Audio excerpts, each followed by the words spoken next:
Okey. So bermakna kalau barang penggenap dia mesti guna pakai sama-sama. Mesti guna pakai sama-sama. Contoh kalau macam laptop tadi, okey, laptop dengan katakan laptop dengan mouse. Laptop dengan mouse. Ataupun laptop dengan USB port ke kan. Ramai orang beli laptop, maka ramailah orang yang akan beli USB port ataupun USB hub. Okey. Dan juga itu berkaitan dengan barang penggenap. Maknanya barang yang digunakan bersama-sama. Contoh macam kereta dengan petrol. Okey, minyak petrol. So, dia kena gunakan bersama-sama. Jadi, kalau kena guna bersama-sama, maknanya barang itu dipanggil barang penggenap. Barang penggenap. Baik. So, kalau kita lihat contoh lain pula, contohnya, okey, contohnya kereta dengan petrol. Okey, juga dikatakan sebagai barang penggenap. Ini barang penggenap. Ataupun juga mungkin kereta dengan tayar juga adalah barang penggenap. Barang penggenap. Ataupun juga mungkin okey, apa lagi barang penggenap Okey, mungkin PC. Okey, dengan tertikus ataupun mouse. Itu adalah barang penggenap. So ini perbezaan yang ketara antara barang pengganti dengan barang penggenap. Jadi, kenapa kita belajar benda ni? Kerana kita faham bahawa ada perkara lain di luar daripada harga barang itu yang menyebabkan perubahan kepada permintaan. Perubahan pada permintaan. Contoh paling utama Okey. Mungkin sekarang ni kan, cikgu memahami bahawa kenapa para pelajar kelas online dah tak ramai. Para pelajar kelas online dah tak ramai. So kenapa? Rupa-rupanya kita tahu sekolah telah pun dibuka. Maka walaupun cikgu kata harga yuran cikgu taklah mahal pun. Murah aja. Cikgu bagi macam-macam lagi, tapi kenapa ramai tak join? Rupa-rupanya sekolah dah dibuka. Jadi para pelajar telah pun pergi ke sekolah ataupun juga pergi ke mendapatkan tuition secara fizikal di luar. Kelas-kelas tuition fizikal di luar. Jadi, kelas cikgu dengan kelas-kelas fizikal yang lain itu dipanggil sebagai barang pengganti. So, barang pengganti. So, kita tak panggil barang penggenap. Barang pengganti. Jadi, jadi dari situ cikgu sedar bahawa, walaupun harga yuran cikgu masih lagi mampu milik dan juga tidaklah mahal, masih lagi tidak berubah, tetapi bilangan pelajar berubah semakin kurang. Kenapa bukan faktor harga, tetapi faktor barang pengganti, iaitu faktor kelas-kelas fizikal lain telah pun dibuka. Jadi itu yang kita kena faham. Dan ini boleh dikaitkan dengan apa tahu? Kita boleh kata sebagai ini membantu kita untuk memahami perniagaan. Sesuatu perniagaan. Kenapa ada permintaan yang berubah-ubah. Okey. Baik. So kita lihat itu yang pertama, iaitu harga barang lain, iaitu harga barang lain ini penentu permintaan bukan harga barang itu, iaitu yang A, harga barang lain, sama ada barang pengganti atau barang penggenap. A. Yang kedua, faktor yang menentukan faktor penentu permintaan tapi bukan harga barang itu ialah pendapatan pengguna. Iaitu faktor yang kedua, apabila pendapatan meningkat, maka permintaan terhadap sesuatu barang juga akan meningkat. Macam kalau kita lihat baru-baru ini sebelum raya hari itu, difahamkan bahawa ramai orang boleh keluarkan, mak bapak kita boleh keluarkan duit KWSP sebanyak 10,000. Jadi ramailah yang telah memohon, namun apabila mereka dapat keluarkan duit 10,000 tu, maka permintaan terhadap baju raya, permintaan terhadap kuih-kuih raya semua meningkat. Ini kerana apa? Walaupun orang yang meniaga kuih raya itu kata apa?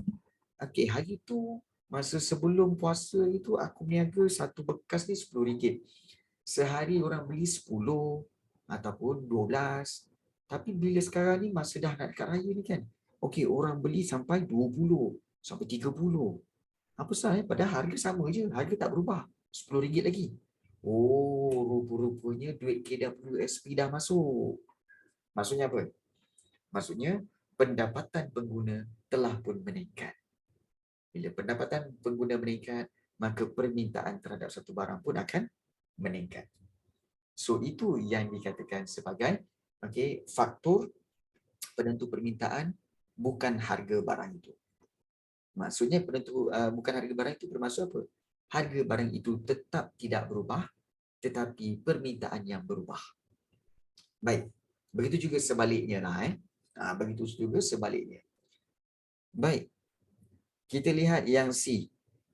Okey, yang ketiga iaitu penentu permintaan bukan harga barang itu ialah yang ketiga iaitu cita rasa pengguna. Okey, menerusi iklan, fashion, kesedaran kesihatan. Ini boleh mengubah cita rasa pengguna. Contoh, iklan yang berjaya akan meningkatkan permintaan barang dan pengguna suka terhadap barang itu, maka permintaan akan meningkat. Permintaan akan meningkat. Contoh macam apa?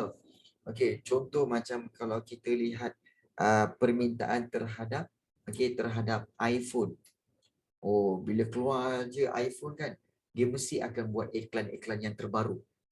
Okey, akan menampakkan gambar kamera yang cantik lah, kemudian juga kamera tu boleh zoom lah. Okey. Jadi iklan yang berjaya itu akan meningkatkan permintaan terhadap iPhone. Walau harga iPhone tu tetap tak jatuh pun. Harga range dia RM5,000, RM6,000, RM5,000 kan. Tetap mahal. Tapi kenapa permintaan juga terus meningkat? Kerana iklan yang berjaya. Itu satu. Yang kedua mungkin macam fashion. Okey, orang sekarang cikgu tak follow sangat fashion. Tapi lately ni ramai orang yang kembali kepada fashion zaman-zaman 80-an 90-an. Di mana fashion pakaian tu fashion rock 80-an 90-an. Dengan t-shirtnya, dengan bandananya, dengan seluar koyaknya pun semua sikit-sikit kan. So, seluar-seluar yang orang kata apa, yang jenis yang besar-besar yang macam rappers kan. Seluar yang besar-besar tu orang dah tak pakai dah sekarang. Orang dah tak pakai.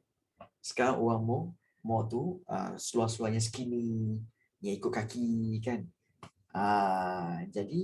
Jadi perubahan fashion itu juga menyebabkan permintaan terhadap barang itu berubah. Jadi itu perbezaannya. Begitu juga macam kesedaran kesihatan. Di mana kalau suatu ketika dahulu kalau kita lihat kurangnya orang untuk membeli buah-buahan seperti apple, seperti buah-buahan betik, kurang. Ada tapi kurang. Tetapi kesedaran kesihatan yang semakin meningkat menyebabkan orang mula sedar bahawa pentingnya buah-buahan dalam makanan. Jadi permintaan terhadap buah akan meningkat kerana kesedaran kesihatan tentang pentingnya buah dan juga pentingnya sayur-sayuran. Jadi itu dipanggil apa? Itu semua dipanggil cita rasa pengguna. Cita rasa pengguna. Macam korang lah. Korang ni makan sayur tak? Makan sayur, makan buah tak? Makan tak? Oh, makan Aisyah, Adriana? Oh, makan Okey. So, perubahan kepada kesedaran kesihatan itulah yang menyebabkan perubahan permintaan itu. Kopi ya? Kopi. Lain lah. Kopi. Ngada. Okey,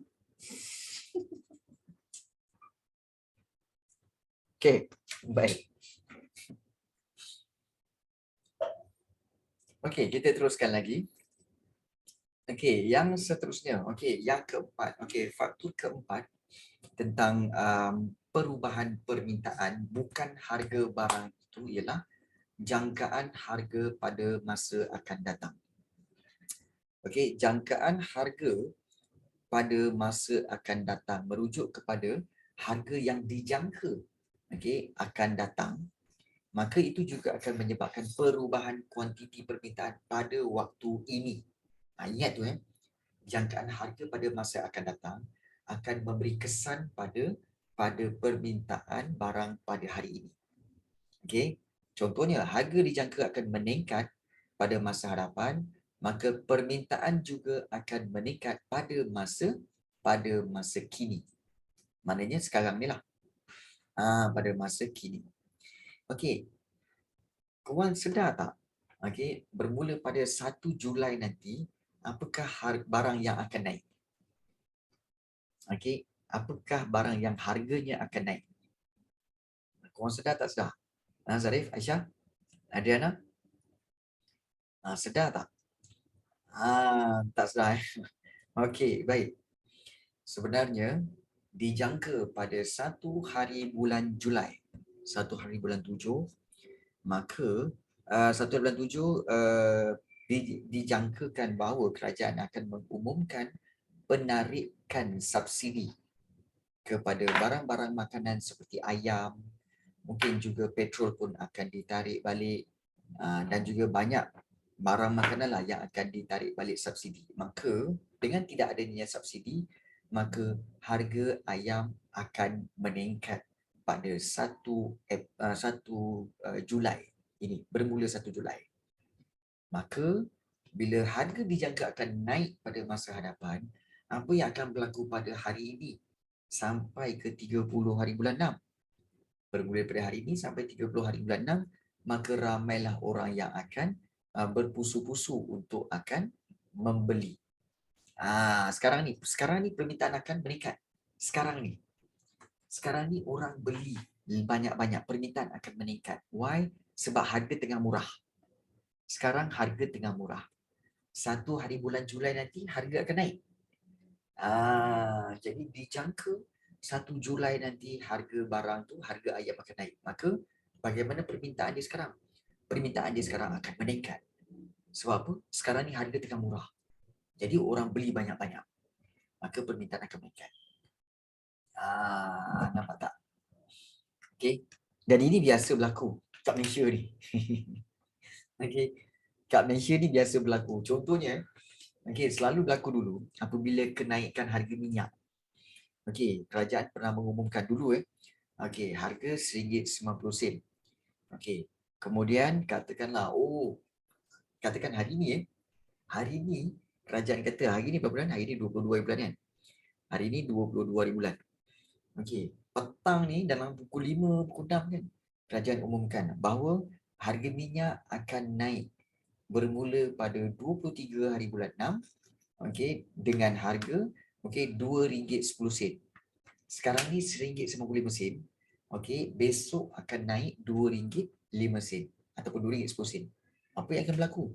Petang ni juga ramai orang akan keluar berpusu-pusu pergi ke petrol station ataupun stesen minyak untuk isi penuh-penuh. Sebab harga minyak sedang murah, masih tengah murah. Besok naik dah. Nampak tak? Itu contoh jangkaan harga pada masa depan. Dan it happens. Kat Malaysia ni memang berlaku lah. Depan mata cikgu, tiba-tiba kan, tengah bawa kereta petang-petang, apa sebab semua orang masuk stesen minyak ni? Tiba-tiba bersusul sampai keluar. Asal semua orang penuh dekat stesen minyak ni? Rupa-rupanya semua orang pergi isi minyak sebab bermula pukul 12.30 malam harga minyak akan naik. Itulah yang berlaku itulah situasi-situasi yang berlaku di Malaysia sebenarnya. Okey. Baik, itu jangkaan harga masa depan. Baik. Kemudian satu lagi, okey, perubahan ataupun kita kata musim, iaitu perubahan pada permintaan sesuatu barang itu bergantung pada musim. Contohnya apabila tiba musim perayaan atau awal persekolahan, maka permintaan akan meningkat. Perubahan cuaca juga akan meningkatkan permintaan. Contohnya apabila cuaca panas, permintaan aiskrim akan meningkat. Permintaan aiskrim akan meningkat. Contoh yang paling jelas macam musim perayaan kan. Apabila kalau kamu tengok bila musim perayaan, baju Melayu dengan songkok memang sold out.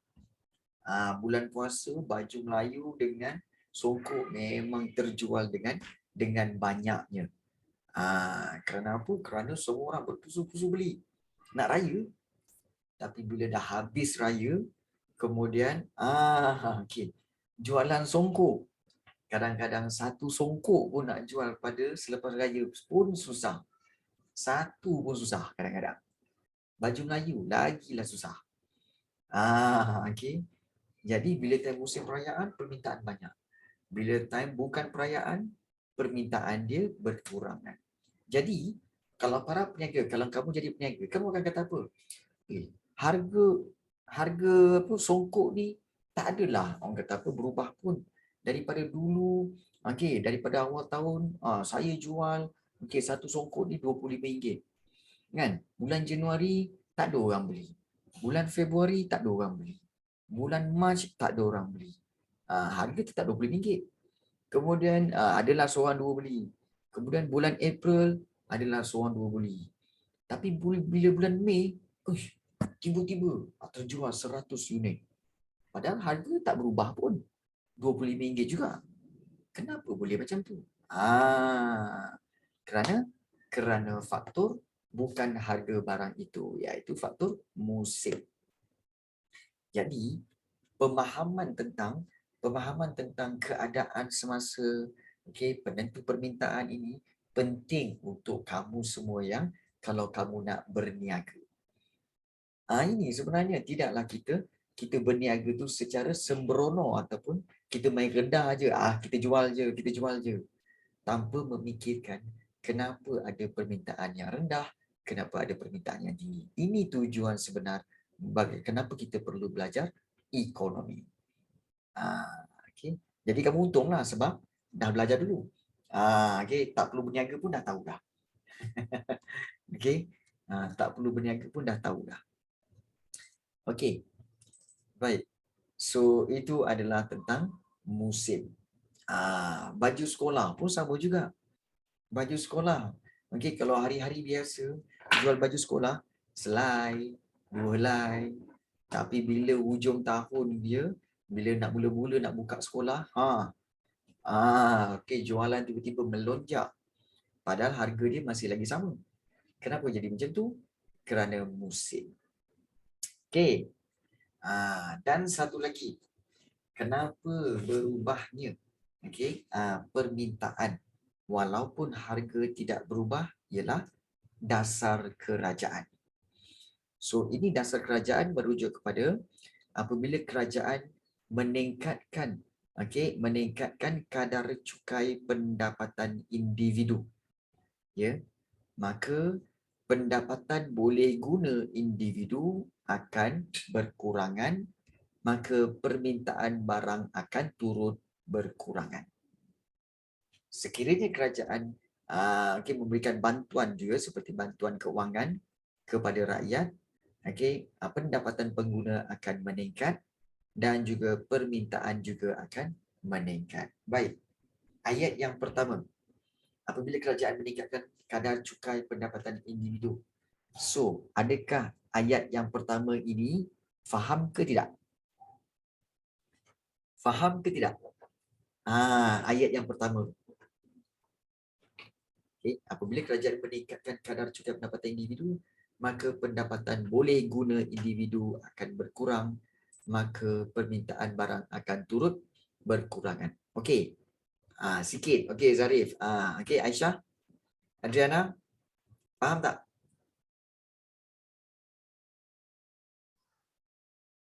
Bolehlah. Okey. Okey, tak apa. Cikgu bagi jelas Cikgu bagi jelas. Okey. Baik. Okey. Kamu tahu kan tentang cukai pendapatan? Okey, cukai pendapatan. Dia begini. Okey, setiap orang yang bekerja, okey, bapa kita semua bekerja kan. So setiap bulan akan dapat gaji, betul? Gaji, allowance, okey, dan sebagainya lah. Kalau berniaga, untung dan sebagainya. So ini sebenarnya gaji allowance ini dipanggil sebagai okey, pendapatan. Dipanggil pendapatan individu. Okey, dipanggil pendapatan individu. Dan pendapatan individu ini setelah dia bapa kamu dapat, perlu dia bukan dapat total semua tahu, dia kena tolakkan juga. Dia kena tolakkan juga. Tolakkan apa cikgu? Okey, tolakkan dengan mula-mula tolakkan dengan KWSP. Ada 4 perkara yang akan ditolak. KWSP, kemudian juga akan ditolak dengan perkeso. Okey, juga akan ditolakkan dengan satu lagi iaitu zakat. Dan satu lagi di pihak kerajaan akan dipotong cukai, iaitu cukai pendapatan. Okey. First time tahu kena tolak. Memang kena tolak tahu. Korang kena faham memang pendapatan memang kena tolak selepas tu. Memang kena tolak. Baik. Katakanlah selepas ditolak itu barulah barulah selepas ditolak barulah bapa kamu akan dapat hasil lebihan dia. Lebihan dia itu dipanggil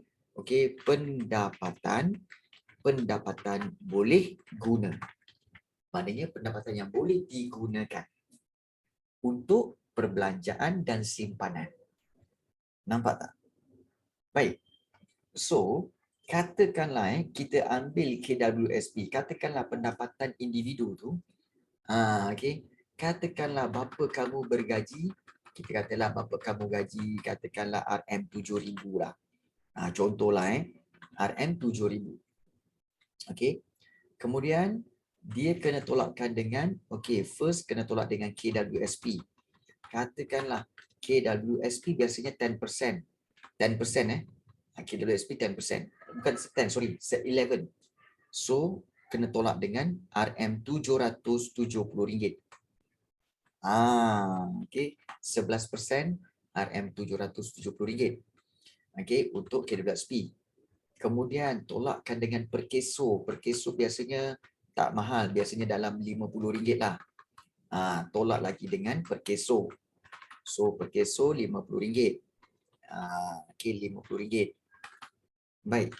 Kemudian tolak dengan zakat. Zakat biasanya adalah sebanyak 2.5%. Okey. So kalau 2.5% daripada 7,000 bermakna 2.5% daripada 7,000 anggarannya lebih kurang dalam RM150. RM150 plus minus lah plus minus lah cikgu buat ni. RM150. Baik, dan cukai pendapatan. Katakanlah kerajaan dah kira-kira bapa kamu punya pendapatan. Jadi bapa kamu kena bayar cukai sebanyak, katakanlah sebanyak sebulan kena bayar dalam RM300. Kena tolak RM300 untuk bayar cukai. Jadi sekarang berapa yang bapa kamu tinggal ataupun baki pendapatan bapa kamu. So kita kira. Kita minta salah seorang kira boleh tak? Cuba kira. Non-Muslim zakat tak akan tolak. Non-Muslim zakat tak akan tolak. Kalau Muslim zakat akan tolak lah. 770, tolakkan dengan 50, tolakkan dengan 150 dan tolakkan dengan 300. So baki yang bapa kamu dapat adalah 57. Baki yang bapa kamu dapat ialah 5730. Ya betul, 5730. Ya. Inilah dia yang bapa kamu dapat sebenarnya. Dan inilah dipanggil pendapatan boleh guna. Baik. So, kebiasaannya KWSP dia memang tak berubah. KWSP, perkeso tu apa? Perkeso tu ialah kita kata caruman untuk pertubuhan kebajikan sosial. Perkeso tu pertubuhan kebajikan sosial di mana RM50 itu dibuat untuk apa? Sebagai insurans kepada semua pekerja-pekerja. Supaya apa? Katakanlah bapa kamu mengalami kemalangan semasa bekerja, maka bapa kamu boleh menuntut pampasan daripada perkeso. Contohnya macam ada seorang kawan cikgu, dia kerja sebagai engineer tau, engineer kapal. Suddenly, ini cerita betul ni. Dengan engineer kapal, so dekat kapal tu dia ada satu paku yang nak dimasukkan ke dalam besi tu tau. So dia pegang paku tu. Kemudian dia kata, oh aku kena pegang paku ni besar. Pegang paku ni. Engkau bagi kat kawan dia hammer. Kau tolong ketukkan. Aku pegang. Ketukkan kali pertama, okey. Ketukkan kali kedua kena okey. Dah makin rapat lah. Macam tu kan, dah masuk. Ketukkan kali ketiga, kawan dia ketuk, pam, kena jari. Bila kena jari pecah, hancur jari itu. Maka kawan cikgu tu pun dibawalah ke hospital. Dibawa ke hospital, maka telah dirawat dalam dekat 3 minggu ke. Maka jari itu terpaksa dipotong. So jadi pendek. Jadi pendek macam tu. So jadi pendek macam tu. Dia menuntut boleh buat claim tuntutan pampasan daripada perkeso kerana dia mengalami kemalangan semasa bekerja. So bila dia tuntut dia dapat dalam rasa dekat 80,000 90,000 macam itulah. Dapat duit pampasan 80,000 90,000 daripada perkeso. So perkeso ni tujuan dia adalah duit insurans lah. Untuk kita menghadapi kemalangan ketika kita bekerja. Dan itu adalah salah satu kewajipan yang kerajaan tetapkan. Kerajaan tetapkan. KWSP dan juga perkeso memang kerajaan tetapkan. Jadi inilah dia. Dia tu bayar bil hospital. Betul. Betul lah Syah. Betul. Jadi inilah dia sebenarnya jumlah pendapatan boleh guna. Baik. Bila kita lihat bapa kamu dapat 5730. Baik. Andaikan kalau kerajaan kata apa? Kita nak meningkatkan kadar cukai. So bila kata kita ambil satu situasi, kadar cukai meningkat. Jadi apa yang berlaku pada pendapatan ini? Gaji yang sama, RM7,000, tolakkan dengan KWSP 770, sama juga. Tolakkan dengan perkeso RM50, sama juga. Tolakkan dengan duit zakat 150. Tetapi bila cukai naik, katakanlah naik daripada RM300 kepada RM450. 450. So apa yang berlaku bila kadar cukai meningkat? So bila kadar cukai meningkat, kita nampak cukai itu naik daripada RM300 kepada RM450. Maka calculationnya adalah kita tahu bahawa apa yang berlaku adalah kita akan tolakkan RM7,000 tadi bukan RM700, RM7,000. So 7,000 tolakkan dengan 770, tolakkan dengan RM50, tolakkan dengan 150, dan tolakkan sekali dengan 450. Sekarang pendapatan bapa kamu telah berkurangan kepada RM5580. Nampak tak kesan cukai? Nampak tak kesan cukai? Ini cukai. 300 naik kepada 400,5. So apabila cukai meningkat, maka pendapatan boleh guna nampak daripada RM5730 telah menurun kepada RM5580. Bermakna pendapatan boleh guna menurun. Betul? Okey. So bila pendapatan boleh guna ni menurun, okey, maknanya apa? Perbelanjaan, duit untuk perbelanjaan semakin berkurangan. Okey, ingat maknanya perbelanjaan berkurang. Bila perbelanjaan berkurang, dia akan membawa kepada apa? Kepada permintaan pun berkurang. Permintaan pun berkurang. Senang cerita macam itulah. Maknanya senang cerita okey, duit belanja. Duit belanja berkurang. Bila duit belanja dah kurang, maka nak buat permintaan, nak beli lagi. Memang permintaan pun okey berkurang. Sebab tidak mahu lagi membeli. Boleh faham? Itu yang dimaksudkan kadar cukai pendapatan individu meningkat, maka pendapatan boleh guna individu tu berkurang, maka permintaan barang juga akan turut berkurang. Okey. Baik. So boleh faham tak tentang ayat pertama ni tadi? Boleh faham tak? Boleh Aisyah, Adriana? Boleh Jadi ini gambaran sebenar. Lagi tinggi kerajaan kenakan cukai, maka lagi berkuranglah duit belanja. Okey. Begitu juga sebaliknya. Okey. Baik, ini kita ambil contoh tentang ayat statement yang pertama ni lah, tentang peningkatan kadar cukai pendapatan individu. Baik, bagaimana sekiranya kerajaan memberi bantuan seperti bantuan keuangan kepada rakyat? Okey. Kepada rakyat, pendapatan pengguna akan bertambah dan permintaan akan meningkat. Ini kita boleh ambil contohnya macam kita ambil kes ni tadi. Kes ini untuk kes yang kedua. Katakanlah bapa kamu tetaplah bergaji, pendapatan dia adalah 7,000. Sekejap. Cikgu kena padamkan dulu ni. Serabut dah ni. Baik. Cikgu padamkan dulu. Baik. So, kita ambil tentang ayat yang kedua pula. Baik, ayat yang kedua ni, katakanlah bapa kamu tetap bergaji 7,000. 7,000. Namun begitu, kalau kita lihat di sini, 7,000. Kemudian kena cukai lah apa semua kan, 5,730. Tiba-tiba, kerajaan kata apa? Kerajaan kata, kerajaan benarkan pengeluaran KWSP sebanyak berapa? Sebanyak RM10,000.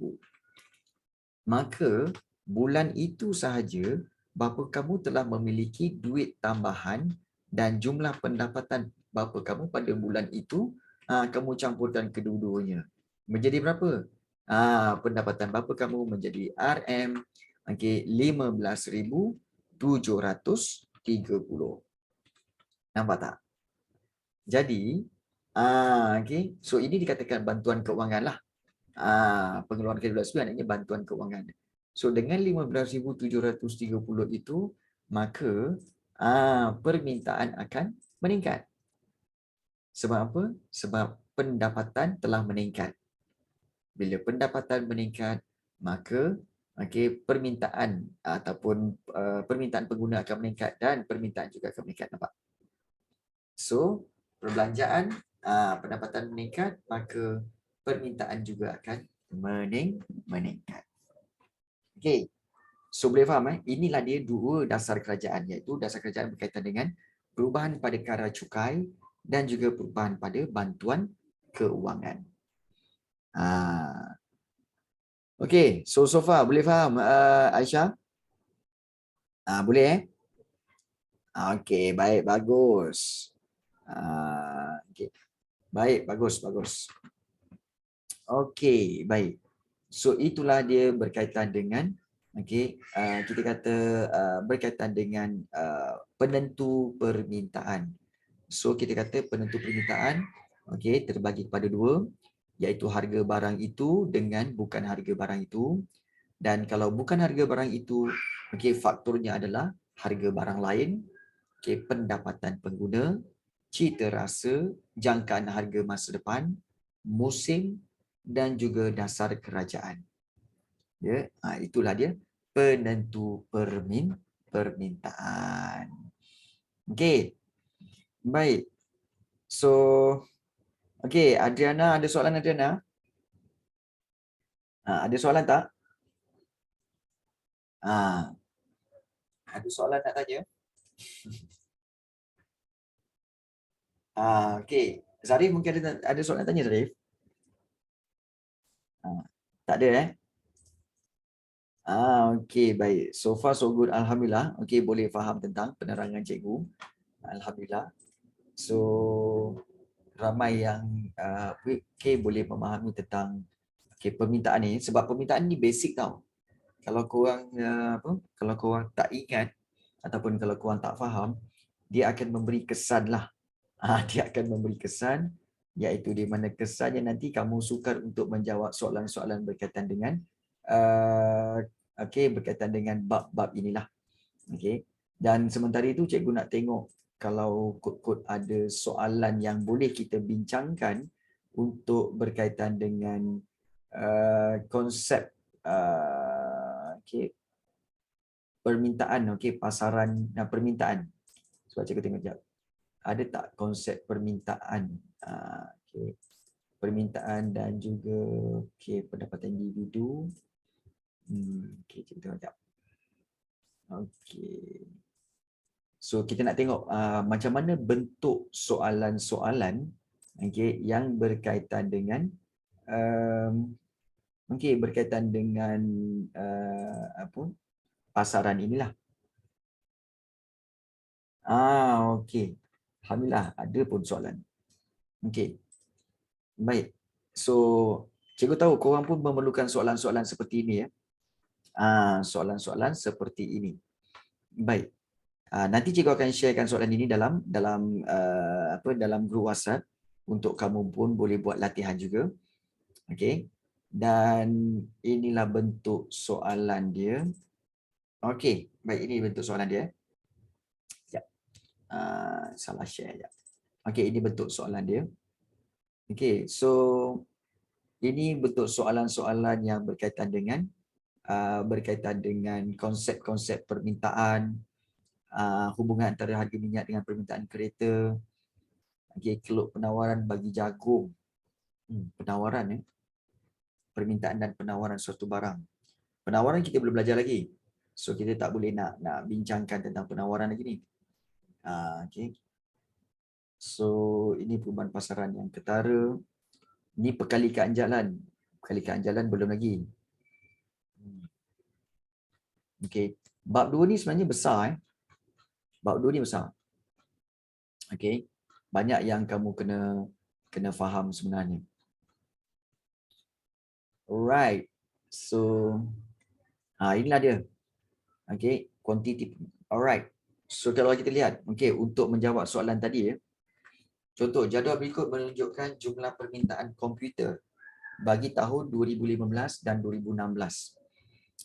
Tahun 2015 kuantiti permintaan 12,600, 2016 17,800. Jelaskan faktor, soalan dia jelaskan faktor yang mungkin menyebabkan perubahan dalam kuantiti permintaan terhadap komputer dari tahun 2015 ke tahun 2016.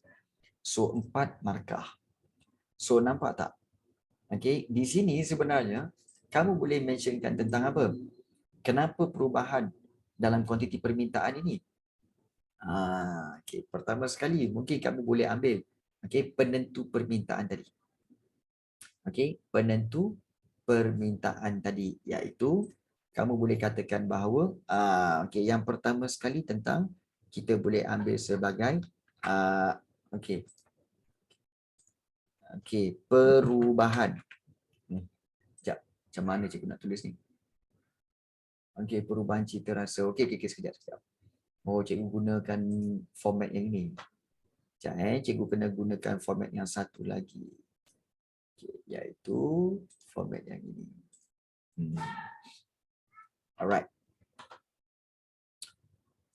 Okey. So kalau kita lihat soalan macam ni Okey. Baik, jelaskan faktor yang mungkin menyebabkan perubahan dalam kuantiti permintaan terhadap komputer dari tahun 2015 hingga ke tahun 2016. Okey. Kita nampak di sini bahawa permintaan meningkat daripada 12,600 ke 17,800 dan apakah faktor-faktor yang mungkin menyebabkan perubahan dalam kuantiti permintaan. So kalau faktor yang menyebabkan perubahan dalam kuantiti permintaan itu dikatakan sebagai apakah penentu permintaan.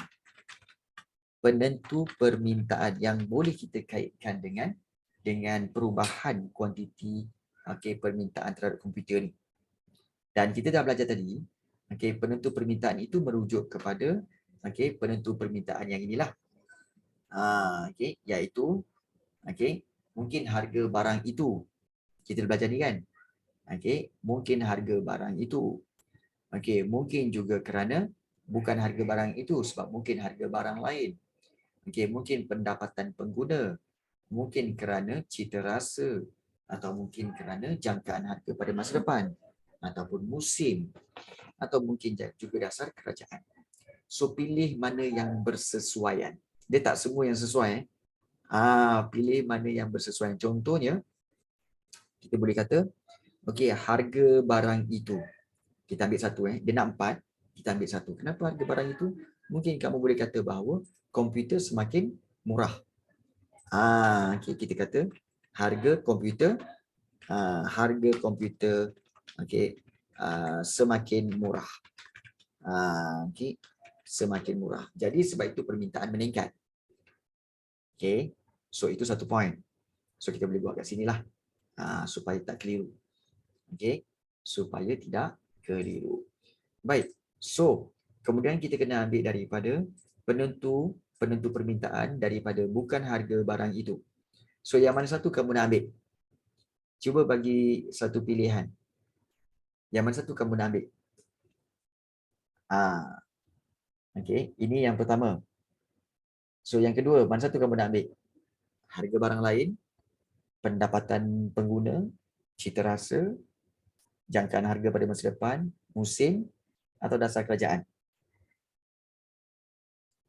Adriana. Selain daripada harga barang itu, apa lagi?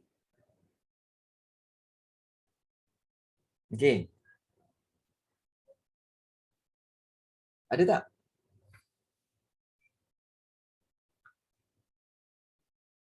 Cita rasa. Kenapa dengan cita rasa? Iaitu cita rasa. Kenapa dengan cita rasa? Apa yang berubah? So, kita kata mungkin, kalau cita rasa, mungkin kita boleh buat perubahan gaya hidup. Gaya hidup yang mementingkan apa? Perubahan gaya hidup menyebabkan apa? Perlunya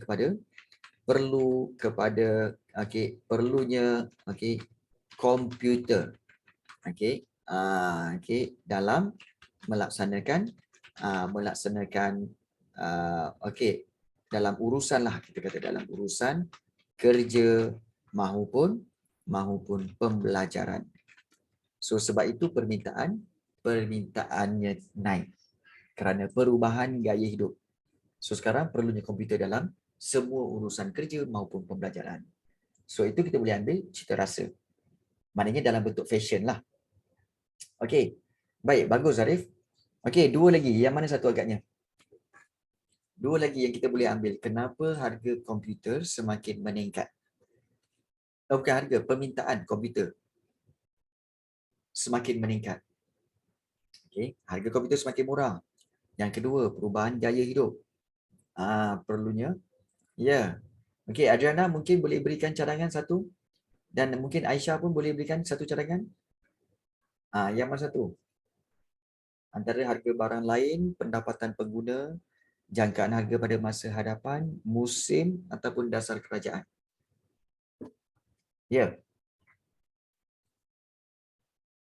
Jangkaan harga masa depan. Maknanya apa? Maknanya harga semakin mahal pada masa akan datang. So sebab itu. Tapi itu soalan tadi tu pada tahun 2015 hingga tahun 2016. Jadi kalau jangkaan pada masa hadapan tu tidak membantu sebabnya itu tahun-tahun yang lalu. Ini tahun-tahun yang lalu. Okey, tahun-tahun yang lalu maknanya dah lepas lah kan. So kita tak boleh nak jangka harga pada masa itu sebenarnya. Jadi kita tak boleh nak ambil sebenarnya jangkaan harga pada masa hadapan ni. Kita nak ambil. Baik. So yang lain. Yang mana satu? Okey, B. Okey, Zarif kata B iaitu pendapatan pengguna. Yes. Okey, kenapa pendapatan pengguna? Kerana kita tahu bahawa apabila pendapatan pengguna bertambah. Ya. Okey, pendapatan bertambah. Jadi itu akan menyebabkan peningkatan kepada permintaan permintaan komputer. Ya, sebab semua orang dah pendapatan semakin bertambah. Ya, betul. Okey. Jadi di sini kita boleh ambil poin ini sebagai poin yang ketiga. Poin yang ketiga. Okey, untuk peningkatan pendapatan bertambah. Ini yang ketiga. Okey, dan yang keempat. Okey. Yang keempat iaitu Zarif kata dasar kerajaan. Baik. Bila kita kata dasar kerajaan, cikgu, saya belajar dasar kerajaan ni cerita pasal cukai, subsidi apa semua kan. Macam mana nak kaitkannya dengan komputer yang permintaan dia semakin meningkat? Mudah sahaja. Sebenarnya kita tahu bahawa kerajaan ada satu dibuat apa tahu, iaitu pelepasan cukai. Pelepasan cukai untuk pembelian komputer. Komputer. So ini menyebabkan permintaan meningkat. Maknanya apa tahu? Siapa-siapa yang membeli komputer akan menerima pelepasan cukai. Maknanya pembelian itu tidak dimasukkan dalam cukai. Maknanya tidak akan ditolak. Maknanya cukai tidak akan ditolak. Kalau beli komputer, maka cukai akan berkurangan. Cukai akan dikurangkan kalau beli komputer. Itu maksud pelepasan cukai. Kalau beli komputer, kamu beli komputer semua kan? Kemudian ditunjukkan resit. Oh, saya ada beli komputer. Untuk apa? Untuk kegunaan anak belajar PDPR dan sebagainya. Oh, okey. So kita akan turunkan cukai. Itu dipanggil pelepasan cukai. Dan itu dibuat oleh dasar kerajaan. So, ini adalah yang keempat. Pelepasan cukai untuk pembelian komputer menyebabkan permintaan meningkat. Okey.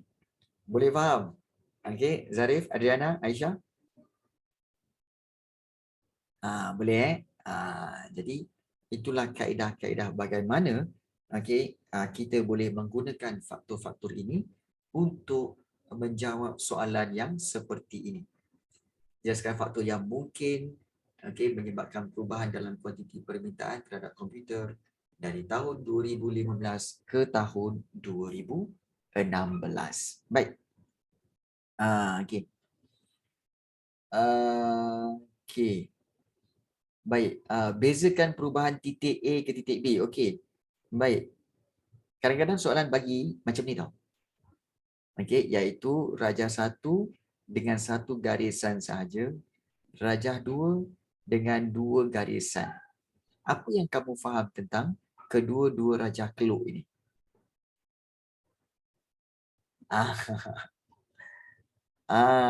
Apa yang kamu faham? Okey.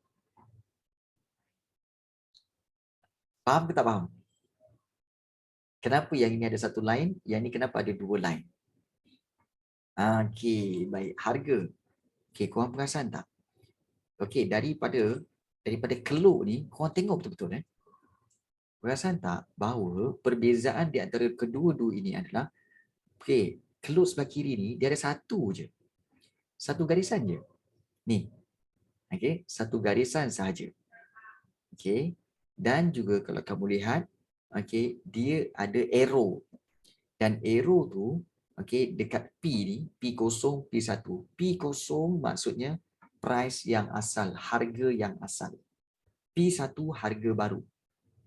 So, bila harga lama naik kepada harga baru, maka kuantiti pun bergerak daripada kuantiti asal ke kuantiti baru. Tetapi kuantiti dia berkurang. Maknanya kuantiti dia beralih ke kiri. Kalau beralih ke kiri makin kurang lah. Kan? Okey, itu raja satu. Tengok raja dua. Raja dua ni beza sikit. Dia ada dua line. Okey, dia ada dua line. Yang ini dan yang ini. Dia ada dua garisan. Dan dua garisan ini merujuk kepada garisan permintaan. D tu permintaan. Tapi D kosong, bermakna ada dua, D kosong dengan D1. Maknanya, iaitu permintaan asal dan permintaan yang baru. Permintaan asal D kosong, D1 permintaan yang baru. Dan juga kalau kita lihat kenapa permintaan yang baru. Kita tengok kat sini. Kita tengok P. Tengok harga. Harga dia statik. Harga tidak berubah. Tetap di P0. Tak ada pun tulis P1. Betul? Nampak tak? Harga tidak berubah. Tetapi kuantiti dia bergerak daripada Q0 ke Q1. Maknanya bila kuantiti bergerak, maknanya permintaan pun bergerak. Dia bergerak ke mana? Bergerak ke kiri. Bila bergerak ke kiri bermakna dia berkurang. Padahal harga dia tak berubah. Jadi, bagi tahu cikgu, yang ini kenapa? Yang ini kenapa? Raja satu kenapa dia berubah? Raja dua kenapa dia berubah? Raja satu dulu. Raja satu tu kenapa dia berubah? Okay. So, perubahan kuantiti kerana apa? Perubahan kuantiti diminta kerana apa? Siapa tahu? Ya, betul Aisyah, betul. Kerana harga barang itu. Nampak tak? Sebab harga barang itu menyebabkan kuantiti dia bergerak. Tetapi kalau kita tengok yang raja dua, kenapa berubah kuantiti itu sebab apa?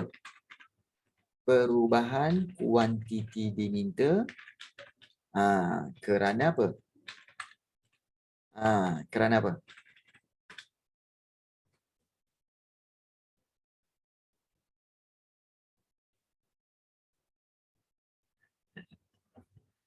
Kerana apa tu?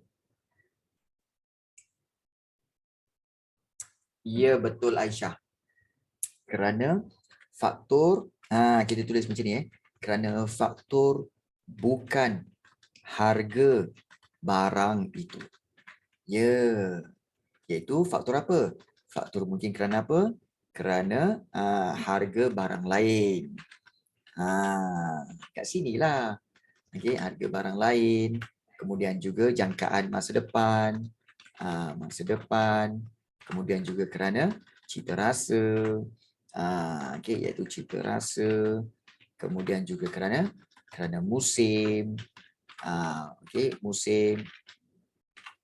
Dan mungkin juga kerana apa? Kerana dasar kerajaan. Itu semua kat sini.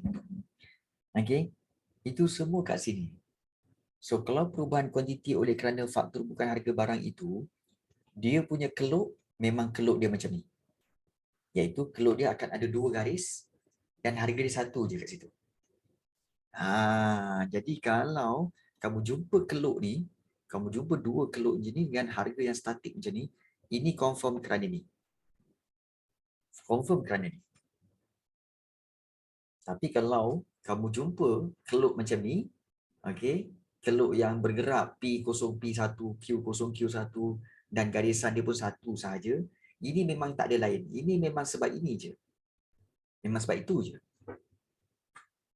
Jadi senang nak kenal keluk-keluk yang mana satu. Okey. Zarif, boleh faham Zarif? Adriana boleh? Faham kan? Jadi inilah kegunaan kamu kena faham tentang tentang faktor penentu permintaan tu.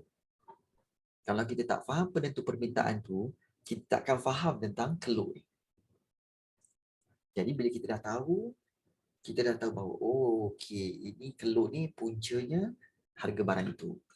Okey, keluk yang ada 2 garisan ni puncanya kerana faktor bukan harga barang itu. Okey. Adriana, boleh faham tak Adriana? Adriana boleh faham tak? Adriana daripada tadi diam aja. Boleh faham Okay. Risau cikgu kalau kamu tak faham nanti. Okay. Okay. Baik. So, tak payah banyak-banyak. Nanti pening nanti. Kau nak tak soalan ni? Cikgu bagi yang ini je dulu. Bagi muka surat 1 ni je. Kan? Ke kau nak? Ke nanti dulu? Nanti dulu cikgu bagi kita habis belajar dulu lah. Ke macam mana? Zarif? Aisyah? Nak soalan tu? Okey, kalau nak soalan tu boleh je. Okey, nanti cikgu sharekan dalam grup WhatsApp untuk ekonomi. Okey. So cikgu rasa itu saja yang cikgu dapat kongsikan pada petang ini. Okey. Jadi kita akan jumpa lagi pada minggu hadapan. Minggu hadapan. Okey, minggu hadapan lagi kelas. Okey, minggu depan kita sambung lagi kelas untuk kita sambung bahagian permintaan itu. Boleh Zarif, Aisyah, Adriana? Okey.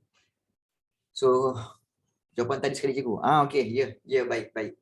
Cikgu bagi jawapan sekali. Okey. Wow. Nak juga soalan. Jangan dengan jawapan Okeylah. Okey, cikgu bagi dia. Okay, take care, bye. Assalamualaikum. Okay, bye semua. Okay, bye. Okay, you're welcome.